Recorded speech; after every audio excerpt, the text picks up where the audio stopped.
Some years ago, Jerry was talked about it for a long time. Esther and Abraham are doing it now. A book called Turning Thoughts to Things. And the reason that Jerry wanted others to understand is because he had noticed from his own life experience that if he could find a desire and he could somehow keep it alive, that it would become a tangible reality.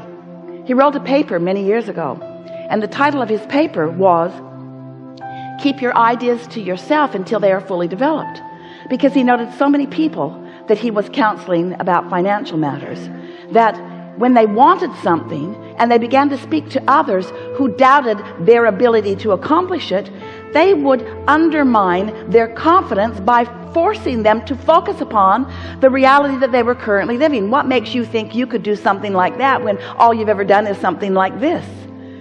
And what we want you to understand is, if it is in your vortex, and it is, there's so much in there that would keep you busy for 20 or 30 lifetimes.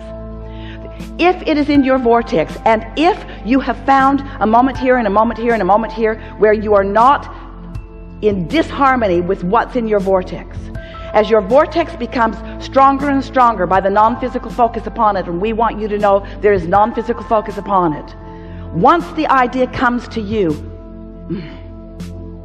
most of it is already done. Once the idea occurs to you, it is so close to physical fruition. If you would just stop doing that thing you do that doesn't let it become, and that thing you do is think in opposition to it by facing the reality where it isn't yet. That's like saying, I'm going to get in my car tomorrow and I'm going to drive down to San Diego, and the whole time you're not in San Diego, screaming at yourself in disgust and dismay at the fact that you're not yet where you intended to be. Damn me, I'm just not good at this. I wanted to be in San Diego, and look at me. I'm still in Long Beach. I'm still in Long Beach. What's wrong with me? It's probably my mother's fault. She didn't do me right.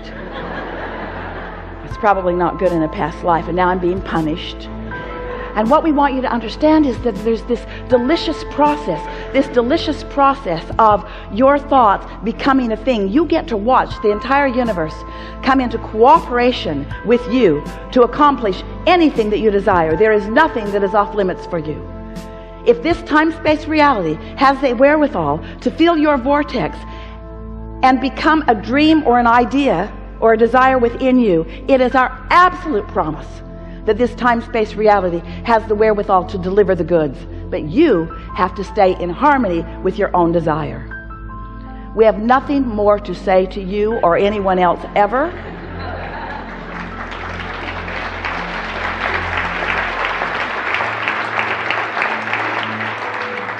You and a lot of others like you have been dabbling with these notions, especially in the sports world. They know about positive mental attitude. They know about telling it the way they want it to be. But we want you to use the resources that you were born with, this magnificent emotional guidance system that lets you know in every moment whether you are allowing your desire to become more or whether you are preventing your desire to come more. And the way you feel in every moment is the indicator of whether you're allowing it or disallowing it. So when you're discouraged, you're not allowing it. And when you're ornery, you're not either. And when you're disappointed, you're not either. And when you're mad at somebody else, you're not either. And when you are resentful, you're not either. When you're feeling sorry for yourself, you're not either. When you are happy, you are allowing your desire to progress. When you are feeling appreciation, when you feel interested in something. So sometimes, Esther said this to us in the beginning, well, if it were different, it would be easier for me to feel better. And we say, we know that, but that's so conditional. And it's not only conditional, it's conditional in a way that will never work for you, because that's like saying, give me what I want to create so that I can be happy about having created it. And we say, you got to be happy or you can't create it. So most humans run around this planet and they look at what others have created, and instead of it bolstering them and making them ecstatic about the potential of their own creation, instead they feel jealous about what that person has created, or mad at them for taking too much of the pie. Like there is one big old pie and you're all just chopping it up, and if somebody gets really good at pie getting, then the rest of you are deprived from it. And you develop whole civilizations and government processes that say, oh, well, we're just going to take all this pie back and we're going to divvy it up in equal little pieces and we're going to give everybody their equal share of the pie. And we say, and some will take their piece of the pie in appreciation, and it will grow and grow and grow and grow and grow, and they will thrive beyond measure. And others will be so upset about the paltry little piece of pie that they got that they will feel uncomfortable about the crappy little piece of pie that they got, and their pie will not replenish. So we want you to know that this is a seminar about pie. This is a seminar about getting into that place where all things that you want will expand. We want to talk to you about tapping in, tuning in, turning on to this vibration of who you really are, so that you stay consistently in the replenishing mode. When you're in the replenishing mode, that means you never get tired, you never have enough kind words to give to someone, you don't feel depleted, you've got enough energy to go, the ideas keep flowing, you don't worry about somebody taking your ideas or stealing your ideas or misusing your ideas, you don't worry about them getting your pie, because you know there's more pie coming. It's in the oven all the time. There's more pie, there's more cake, there's more of everything that you want. Everything that you want is in the becoming stage. You have come to be the vibrational discoverer of it. And so that happiness that you felt when that desire came into your conscious awareness, that's not just the first step. There have been many steps before that, but that's the first step in you realizing how much fun it is to turn these thoughts into things, these vibrations to thoughts, and these thoughts to things, because you are the creator of your own reality.